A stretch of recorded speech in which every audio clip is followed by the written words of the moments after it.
Hi, and welcome back as we go back and we talk about designing for accessibility once again. So, as I've been telling you more and more kind of cool, neat things, I sometimes feel the need to rein you back in and remind you of the basics of when you're designing your page. And part of that basics is that I want to remind you that the content of your page should be in your HTML.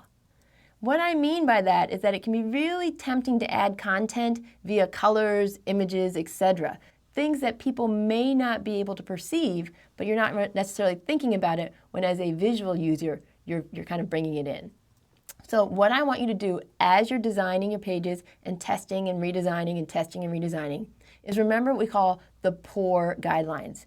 We want your pages to be perceivable, operable, understandable, and robust. And the perceivable and understandable really kind of match up with what you're doing with your CSS. So in order for things to be perceivable, I just want you to remember a couple of things. First, always remember to provide text alternatives for your images. Your images should not convey the information completely on their own. Make sure that you're providing captions and transcripts for video and audio. Now, not everyone has access to tools to provide this for you for free, but where you work or where you go to school may be able to help you out. Make sure you're using that correct semantic markup so that content can be presented in different ways. I want you using that nav tag. I want you using the figure tag instead of the image tag.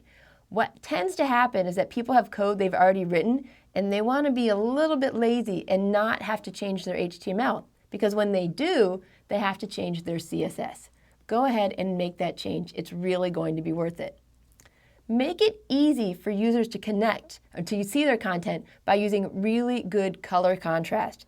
You'd be very surprised to realize how many people are unable to access information on the web because they really can't see what you've put up there. Next, let's talk about what it means for your page to be operable. What I mean by that is that all the functionality that's going into your page should be available from the keyboard. Don't expect that everyone's going to use a mouse to go over your page. Don't expect that it's okay for some things to only be accessible if you hover over them.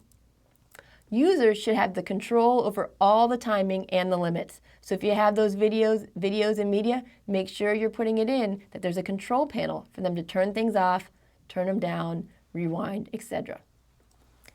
This is something that's actually important to me because I have family members who deal with this, is that you want to make sure that you don't have some sort of content that flashes all the time. I'm not talking about flash the software. I'm talking about things that are going to blink on the screen and the user doesn't have the control to turn it off. This can actually cause seizures. You want to provide ways to help users navigate through your page. Don't make it a puzzle where they have to kind of figure out how to get where they want to go. It's your job to make it as easy as possible for them to find content and figure out where they are on your page. Here's just a few quick examples of different ways that people sometimes access the web, whether it's with a pen stick, a keyboard, a remote, a kind of accessible keyboard, or even some sort of puff devices that they can use to navigate through the web. Next, let's talk about what I mean when a page is understandable. Typically, you want to keep your language short and sweet on your page. Unless you're an author and you're showing off your works, people are only going to spend a few seconds on your page. Make it easy for them to understand what you're trying to say. When you have text supplemented with illustrations, videos, and other formats where appropriate, you want to make sure that you're using good universal design, that people are able to access it. Navigation, information, structure, those should be really separate and discernible from your content. Make it easy for people to get away, get back to certain pages, etc. And finally, make your pages operate in predictable ways. This can be kind of a confusing thing to just talk about, but have you ever been to a website where you just can't quite figure out how to get back to the page you were three pages ago? Make it easy for people to get back. Finally, help users avoid and correct mistakes. It's up to you, not them, to figure out how to access the information. Finally, the R, the robust in the POUR. Is your site functional across various technologies, a smartphone, screen reader, laptop, pen sticks?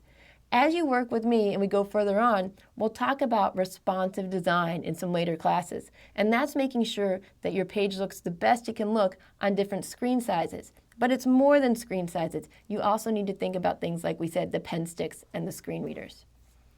So there's going to be syntax errors that you might have in your code that don't affect what the page looks like to you. You've gone in, it looks great, you're like, I'm golden. You have to remember that those syntax errors can mess up other technology. So make sure that you're adhering to standards and to ensure future compatibility with new browsers. And the easiest way to do that is to go on to validator.w3c.org and the wave.webaim.org to validate your code. It's simple, it's fast, and it's really going to give you a much better page. So just to review, I'm not asking you to make great strides. I just want you to do the little things right. And that really starts with the proper HTML tags. Styling can actually make it harder for some people to access the information. So test, test, test. Have people look at your page, have them give you feedback. Don't take it personally. It's not about your coding. It's about really making a great product.